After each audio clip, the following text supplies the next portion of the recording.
നരകത്തിലെ ശിക്ഷയൊക്കെ അനുഭവിച്ചതിന് ശേഷം അവസാനമായിട്ട് സ്വർഗത്തിൽ പോകുന്ന ഒരു മനുഷ്യനുണ്ട്. കത്തിക്കരിഞ്ഞ ശരീരമൊക്കെ ആയിട്ടായിരിക്കും മനുഷ്യൻ വരിക. അല്ലാഹു സുബ്ഹാനഹു വ തആല മനുഷ്യനെ ഒരു നദിയിൽ മുക്കിയെടുക്കും. അതോടുകൂടി ഏറ്റവും നല്ല സുന്ദരമായ രൂപ മനുഷ്യന് ലഭിക്കും. അത് മാത്രമല്ല, ദുനിയാവിലെ ഒരു രാജാവിന് എത്രത്തോളം അധീനതയുണ്ടോ അതിന്റെ 10 ഇരട്ടിയോളം. അത് മാത്രമല്ല, അവൻ ആശിക്കുന്നതൊക്കെ അവിടെ ഉണ്ട് എന്ന് പറഞ്ഞുകൊണ്ട് അല്ലാഹു സുബ്ഹാനഹു വ തആല ആ മനുഷ്യന് സ്വർഗം കൊടുക്കുന്നതാണ്. എന്നാൽ ആ ഒരു സമയത്തും നരകത്തിൽ കത്തിയിരുന്ന ചില ആളുകളുണ്ട്. അവർ നന്മകൾ ചെയ്തിരുന്നു. അവർക്ക് ഒരുപാട് നിസ്കാരവും നോമ്പും സക്കാത്തും ഒക്കെ ഉണ്ടായിരുന്നു. പക്ഷേ അള്ളാഹുവിൽ പങ്കു ചേർത്തുകൊണ്ടാണ് അവർ മരണപ്പെട്ടു പോയത്. പ്രിയപ്പെട്ടവർ, അല്ലാഹു സുബ്ഹാനഹു വ തആല ഏതൊരു തെറ്റും പൊറുക്കും. പക്ഷേ പൊറുക്കാത്തൊരു തെറ്റാണ് ശിർക്ക് എന്നുള്ളത്.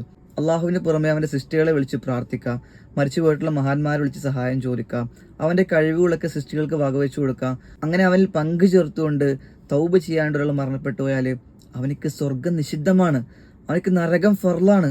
ഒരിക്കലും ആ സ്വർഗത്തിലേക്ക് പ്രവേശിക്കാൻ സാധിക്കില്ല പ്രിയപ്പെട്ടവരെ. അപ്പം അതുകൊണ്ട് നമ്മുടെ കണ്ടനാടിയേക്കാൾ അടുത്ത നമ്മുടെ റബ്ബിനെ നമ്മൾ മനസ്സിലാക്കാം. ഒരിക്കലും അവനിക്ക് പങ്കു ചേർക്കാതിരിക്കുക. നമ്മൾ അള്ളാഹുവിനോട് പ്രാർത്ഥിക്കണം. നമ്മുടെ ജീവിതത്തിലേക്ക് കടന്നു വരുന്ന അറിഞ്ഞുകൊണ്ടും അറിയാതെയും വരുന്ന ശിർക്കുകൾ വരാതിരിക്കാൻ നമ്മൾ അള്ളാഹുവിനോട് പ്രാർത്ഥിക്കേണ്ടതുണ്ട്.